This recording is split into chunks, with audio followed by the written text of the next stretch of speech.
2025க்கு இன்னும் 7 days தான் இருக்குது. ஸோ எல்லாருமே நல்லா ப்ரிப்பேர் பண்ணிட்டு இருப்பீங்க. பட் சில ஸ்டூடெண்ட்ஸ் வந்து நீட்டில் குவாலிஃபை ஆகணும் அப்படின்னு நினச்சி படிச்சுட்டு இருப்பீங்க. ஸோ அந்த மாதிரி ஸ்டூடெண்ட்ஸ் எல்லாமே இம்பார்ட்டன்ட் டாபிக்ஸ் அண்ட் கொஷின்ஸ் மட்டும் படித்தா பத்தாது. நீங்கள் எக்ஸாம் ஹாலில் போயிட்டு எந்த மாதிரி எக்ஸாம்ஸ் அட்டன் பண்ணணும் அப்படின்ற டிப்ஸுமே உங்களுக்கு தெரிஞ்சிருக்கணும். ஸோ அதில் முக்கியமான விஷயம் என்ன அப்படின்னா, உங்களுக்கு என்ன கொஷின்ஸ் நல்லா தெரியுதோ, எனக்கு ஆன்சர் செக் பண்ணாமே இந்த கொஷின்ஸ்லாம் நல்லா தெரியும், அந்த மாதிரி கொஷின்ஸை மட்டும் அட்டன் பண்ணுங்கள். கம்மியாக தான் அட்டன் பண்ணியிருக்கோம், எப்படி குவாலிஃபை மார்க் வரும், நிறைய அட்டன் பண்ணுவோம், ஏதாவது கரெக்டாகிரும், இந்த மிஸ்டேக்லாம் நீங்கள் பண்ணக்கூடாது. ஏன்னா நெகட்டிவ் மார்க் நமக்கு இருக்குது. ஸோ அதனால் எந்த கொஷின் உங்களுக்கு நல்லா தெரியுதோ அதை மட்டும் நீங்கள் அட்டன் பண்ணாலே ஈஸியாக குவாலிஃபை மார்க் வாங்கிடலாம். பிகாஸ் உங்களுக்கு 180 கொஷின்ஸ் இருக்குது. ஒரு 40 கொஷின்ஸ் உங்களுக்கு கரெக்டாக தெரியுது அப்படின்னாலே 160 மார்க் ஈஸியாக பாஸ் மார்க் வாங்கிடலாம். ஸோ இந்த மெத்தடை நீங்கள் ஃபாலோ பண்ணிங்கன்னா கண்டிப்பாக நீங்கள் குவாலிஃபை மார்க் வாங்கிடலாம்.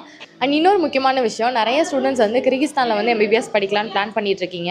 ஸோ இங்கே 20+ யூனிவர்சிட்டிஸ் இருந்தாலும் அதில் ஒரு காலேஜில் மட்டும்தான் நமக்கு ஒரிஜினல் கெடாவர் வச்சு டீச் பண்ணுறாங்க, அதாவது ஒரிஜினல் டெட் பாடி வச்சு டீச் பண்ணுறாங்க. அந்த மாதிரி யூனிவர்சிட்டியில் நம்ம படிக்கும் போது தான் நம்ம நிறைய ப்ராக்டிக்கல் நாலேஜ் வந்து கெயின் பண்ணிக்க முடியும். அது எந்த யூனிவர்சிட்டின்னு உங்களுக்கு தெரியணும் அப்படின்னா கீழே கமெண்ட்டில் யூனிவர்சிட்டின்னு டைப் பண்ணுங்கள். ஸோ யூனிவர்சிட்டி டீட்டெயில்ஸ் எல்லாமே உங்களுக்கு DMல ஷேர் பண்ணுறேன். அண்ட் இன்னும் உங்களுக்கு அப்ராட் ரிலேட்டடாக நிறைய டவுட்ஸ் இருக்குது அப்படின்னா என்னோட வாட்ஸ்அப் நம்பர் கொடுக்குறேன், வாட்ஸ்அப்பில் காண்டாக்ட் பண்ணுங்கள்.